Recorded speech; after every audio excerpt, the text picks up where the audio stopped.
சேலை கிட்ட போனாமா நான் கூப்பிடுதேன். சின்னம்மா நீங்க ரொம்ப அழகா இருக்கீங்க. தேங்க்ஸ் நாத்து.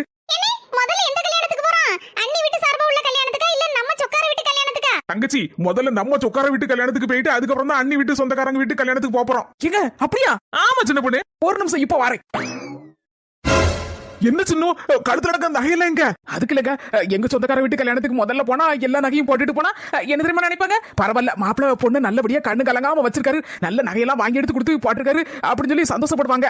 ஆனா இப்ப நம்ம உங்க சொக்கார வீட்டு கல்யாணத்துக்குள்ள முதல்ல போறோம். அங்க உங்க சொக்காரங்க பார்த்தாங்க என்ன தெரியுமா நினைப்பாங்க? இந்த பயல பாடா படுத்தி பம்பரமா சுத்த விட்டு அவ்வளவு நகையும் வாங்கி போட்டிருக்கா அப்படின்னு சொல்லி தப்பானதுன்னு நினைச்சிட விடாதுலாங்க. அதனால தாங்க நகையெல்லாம் அள்ளி அப்படி பேக்ல கொண்டு வச்சுட்டேன்.